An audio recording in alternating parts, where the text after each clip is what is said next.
12 वर्ष पहले आज ही के दिन मुंबई में एक बहुत बड़ा आतंकवादी हमला हुआ था और यह भारत पर हुआ अब तक का सबसे बड़ा आतंकवादी हमला था। हमला करने वाले 10 आतंकवादी पाकिस्तान से आए थे। मुंबई की अलग अलग जगहों पर 60 घंटों तक आतंकवादियों और सुरक्षा बलों के बीच मुठभेड़ चली, जिसमें 9 आतंकवादी मारे गए थे। 10वें आतंकवादी अजमल कसाब को मुंबई पुलिस के assistant sub inspector Tukaram Ombale ने जिंदा पकड़ा था। उस दौरान कसाब ने तुकाराम ओंबले के पेट में गोली मारी थी। गोली लगने के बावजूद तुकाराम ने कसाब को छोड़ा नहीं और बाद में वो वीर गति को प्राप्त हुए। शहीद तुकाराम ओंबले की बात आज इसलिए भी खास तौर पर कर रहे हैं क्योंकि अगर शहीद तुकाराम ने कसाब को उस दिन जिंदा ना पकड़ा होता तो दुनिया के सामने भगवा आतंकवाद का झूठ बेनकाब नहीं होता। आपको याद होगा जब पाकिस्तान से आए आतंकवादी आमिर अजमल कसाब को पकड़ा गया तो उसके हाथ में एक लाल रंग का धागा यानी कलावा भी बंधा हुआ था और वो अपना नाम समीर चौधरी बता रहा था। ये पाकिस्तान की बहुत बड़ी साजिश थी और ये भी धर्म के आधार पर बनाई गई साजिश थी, जिसमें पाकिस्तान के आतंकवादियों को हिंदू पहचान के साथ हमले के लिए भेजा गया था। इस षड्यंत्र के मुताबिक ये एक सुसाइड अटैक था, यानी इसमें सभी 10 आतंकवादियों को मर जाना था। और अगर ऐसा हो जाता तो हिंदू आतंकवाद के प्रोपेगेंडा को दुनिया भी सच मान लेती, क्योंकि योजना ये थी कि सारे के सारे जो आतंकवादी थे इन्हें हिंदू नाम और हिंदू पासपोर्ट नामों के पासपोर्ट के साथ हिंदू पहचान के साथ यहां भेजा गया था। कसाब के हाथ पर जानबूझकर एक लाल धागा बांधा गया था जिससे ये लगे कि ये हिंदू है, और इन सबको क्योंकि मर जाना था, ये किसी को ये भी नहीं बता पाते कि ये कहां से आए हैं।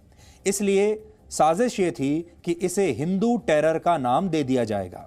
लेकिन तुकाराम ओंबले ने कसाब को जिंदा पकड़ लिया और इस पूरे के पूरे षड्यंत्र को फेल कर दिया और यह साबित हो गया कि कसाब के हाथ में बंधा हुआ कलावा एक छलावा है और समीर वास्तव में कसाब है।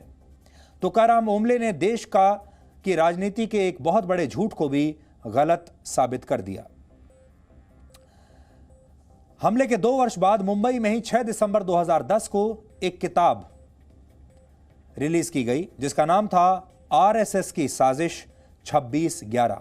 यह इस किताब का नाम है, जिसमें बताया गया था कि यह जो 26/11 का हमला था ये आरएसएस की साजिश थी, जिसे उर्दू के एक जाने माने पत्रकार अजीज बर्नी ने लिखा था। किताब को देश के सामने रखने आए थे कांग्रेस के बड़े नेता दिग्विजय सिंह, जो आपको तस्वीर में दिख रहे हैं। मंच पर उनके साथ मशहूर फिल्म निर्माता और निर्देशक महेश भट्ट हैं और उस समय महाराष्ट्र सरकार के पूर्व के गृह राज्य मंत्री कृपा शंकर सिंह भी आपको तस्वीर में दिख रहे हैं। दिग्विजय सिंह उस समय कांग्रेस अध्यक्ष सोनिया गांधी के सबसे करीबी लोगों में से एक माने जाते थे, इसलिए आप कह सकते हैं कि इस किताब को कांग्रेस का भी आशीर्वाद प्राप्त था। डॉक्टर मनमोहन सिंह की यूपीए सरकार की नीतियों का यह सबसे बड़ा विरोधाभास था। एक तरफ सरकार पाकिस्तान को हमले के डोजियर्स तक दिया करती थी, दूसरी तरफ कांग्रेस पार्टी के नेता भगवा आतंक के झूठे प्रचार में शामिल होते थे, जिसमें मुंबई हमले को आरएसएस की साजिश बताया जाता था। ऐसे में कई गंभीर सवाल तत्कालीन यूपीए सरकार और उसके नेतृत्व पर भी उठते हैं। मुंबई हमले के बाद पाकिस्तान के खिलाफ तुरंत कार्रवाई क्यों नहीं की गई? क्या 26/11 हमले को हिंदू आतंकवाद से जोड़ने की यह साजिश थी? यदि कसाब जिंदा नहीं पकड़ा जाता तो क्या पाकिस्तान को क्लीन चिट मिल जाती? ये बहुत सारे सवाल हैं जो हम इसलिए पूछ रहे हैं क्योंकि पाकिस्तान को पता था कि भारत में विचारों के नाम पर लोग बटे हुए हैं। इसका फायदा अजमल कसाब को समीर नाम देकर उठाया जा सकता है। 9 आतंकवादियों को हमारे सुरक्षा बलों ने हमले के दौरान ही मार दिया। कसाब को कानून के तहत फांसी दी गई, लेकिन देश में बटी हुई सोच आज भी जिंदा है, जिसे खत्म करने की जरूरत है और इसके लिए हमें एकजुट रहना होगा। पाकिस्तान की हिंदू आतंकवाद वाली साजिश तो सफल नहीं हो पाई, लेकिन मुंबई हमले में 166 निर्दोष लोग मारे गए थे। 20 सुरक्षाकर्मी, 26 विदेशी नागरिक भी तब मारे गए थे। इस हमले के मास्टरमाइंड हाफिज सईद और जकीउर रहमान लखवी जैसे आतंकवादी आज भी पाकिस्तान में आराम से अपना जीवन जी रहे हैं। भारत ने न केवल हिंदू आतंकवाद के प्रोपेगेंडा को झूठा साबित किया, बल्कि दुनिया को समझाया कि आतंक सबकी समस्या है और उसकी जड़ में पाकिस्तान है। यूरोपियन यूनियन ने मुंबई हमले को लेकर पाकिस्तान के प्रधानमंत्री इमरान खान को एक चिट्ठी लिखी है और उसमें सवाल किया है ये पत्र लिखकर इमरान खान से पूछा गया है कि मुंबई हमले की जिम्मेदारी लेने वाले आतंकवादी संगठन लश्कर ए तैयबा के खिलाफ उसने क्या कदम उठाए हैं, पाकिस्तान की जमीन पर सक्रिय अन्य आतंकवादी संगठनों के खिलाफ क्या कार्रवाई की गई है।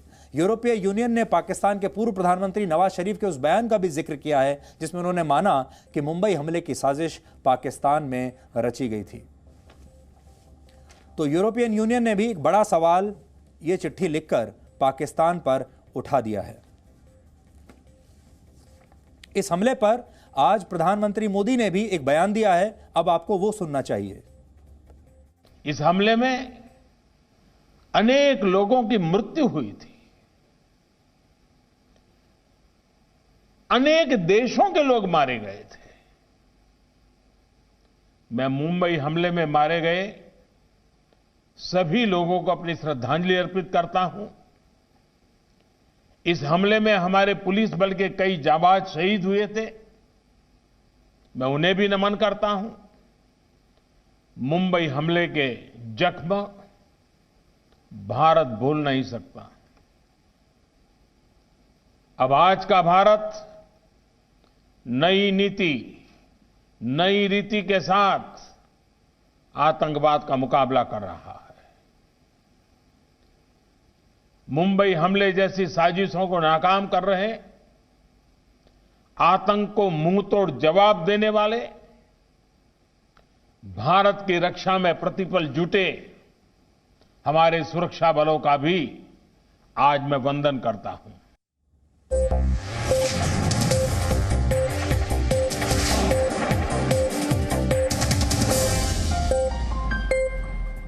Presenting B News app, available on Google Play and App Store. Download it now.